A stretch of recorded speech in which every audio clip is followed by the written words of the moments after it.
Hello there. How are we all? You all good? Yeah. Good evening, good acts? Yeah. Lovely. So, before we get going, while I wait for them to come in, spin time. Have any of us, by a show of hands, by a show of noise, heard of the Tolpuddle Martyrs? Yeah. Tolpuddle Martyrs. Yeah, a couple of people, mainly the lecturers. For those of you who haven't, don't worry. I'm going to be telling you the true story of what is arguably the origin of the trade union in Britain and the UK.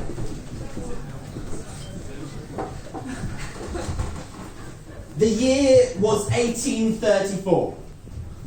It was in the swing of the Industrial Revolution. It was the 24th of February. A man named George Loveless left his house to go to work. He said goodbye to his wife and his 3 kids. And little did he know, as he left and said goodbye to his family, come in, you're all right? And as he said goodbye to his family, that would be the last time he spoke to them alone for 3 years. That was because a landowner in Tolpuddle, the town in, I think it's the south of England, had a warrant out for his arrest. Now this all began in the early months of 1834. Tensions were rising. It was the Industrial Revolution. All the workers in the cities, they were forming trade unions. Everything was in full swing. But this also meant that for the workers in rural areas, in farmlands, basically their wages were being cut because there was an introduction of machines, the threshing machines. No idea what they do, but there's some farm-related thing.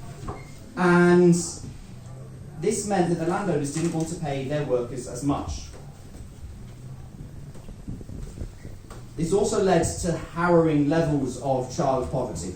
To give a statistic, in the town of Tolpuddle, if you look at the death register in 1834, you will see child mortality rates are insane, and you'll see James, followed by another James, followed by another James, because kids keep dying and their families keep renaming the kids James. Because that's what you do, because you take your father's name. And that is something else. This is before trade unions were in the swing of things like they are now. And 37-year-old George Loveless, he looked at this and he said, I'm not happy with this. He was a Methodist labourer. So he was he was religious, he was law-abiding. You wouldn't find him breaking the law at all. But he went to his fellow workers and he said, you know what? We're going to unionise like the guys in the cities are. But he knew this was dangerous because employers would do everything they can to try and stop their workers unionising. In fact, this is what this whole story is about. And he said, in his own words, which he wrote down in 1837, after it all happened, we learned that in almost every place around us, the masters were giving their men 10 shillings per week, which is about the living wage. We expected to be entitled to as much, but no, 9 shillings was to be our portion. After some months, we were reduced to 8 shillings per week. From this time, we were reduced to 7 shillings per week, and shortly after, our employers told us, threatened them, that they must lower it to 6 shillings a week. That is just frankly unacceptable. And these workers talked together about what they could do, and they decided to form a union in secret, because they had to, because they didn't want their employers to treat them badly, to arrest them.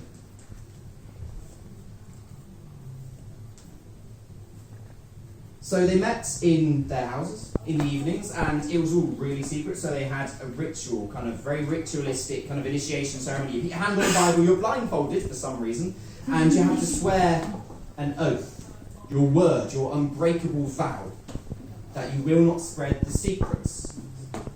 Unfortunately, the guy in charge of all the land around there, the landowner, whose name, if I just look it up, is James Frampton. Can I get a boo for James Frampton?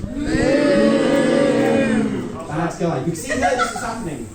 And he hired someone, a spy, to sign up, to make the oath, and to report back everything that was happening. And so that happened. And then James Frampton, hearing all about all these oaths and all this action that these guys want to take, then went to the Home Secretary in Parliament in London. And they discussed, they thought about it, and the Home Secretary, a nice intelligent chap, And he came up with a cunning plan. Now, trade unions at this point weren't illegal, luckily, but there was some super old, archaic kind of rule somewhere that said you can't have secret oaths anymore. So he went back, James Frampton, and he issued, on the 27th of February, 1834, an arrest warrant for George Loveless and his 5 kind of co-conspirators, his 5 union members. And the process of justice was completely rigged. 2 days to get a guilty verdict with a panel of jury who were they're all local landowners. So for themselves, personally, they would have given these guys a guilty verdict if it weren't for the judge being completely swayed as well. He was rigged.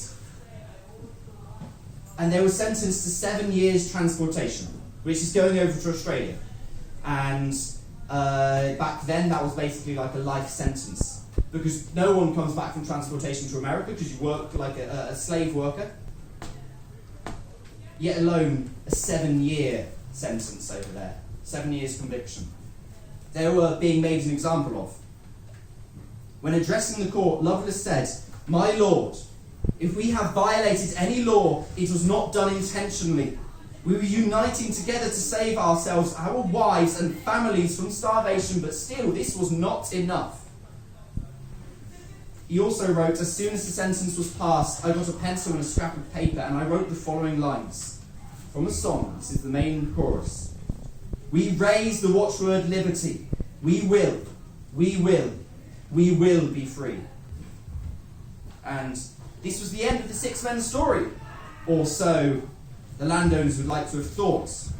Because George Loveless and his 5 union members, as they were sailing off to Australia, they wouldn't have known about all the riots that erupted across Britain.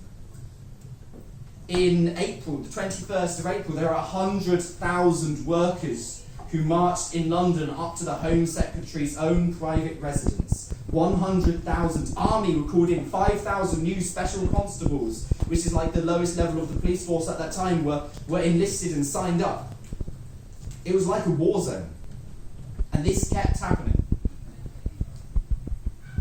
The government kept trying to resist, but in June of 1835, which was 10 months after the workers, George Loveless and his lads, arrived in Australia, after they arrived, yet alone the transportation, the length of time it took to get there, they were given a conditional pardon by the Home Secretary, which in fact was jumping the gun. It was the wrong thing to do, because you can't get a conditional pardon unless you've served 4 years' sentence. So they still couldn't come back.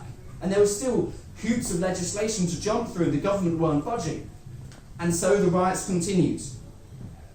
It was in 1936 that these men, who are now known as the Tolpuddle Martyrs, received a full pardon. 2 years after their arrest. And 3 years without seeing their family, they arrived back in England in 1837. All but one of the men then emigrated to Canada.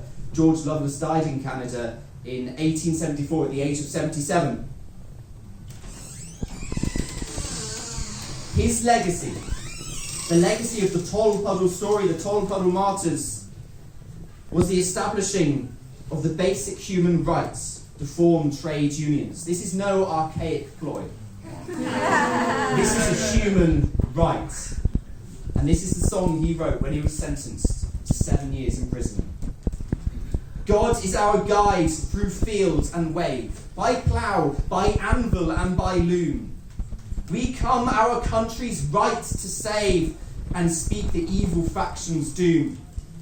God is our guide, no swords we draw. We kindle not wars, battle fires. By reason, union, justice, law, we claim the birthright of our sires.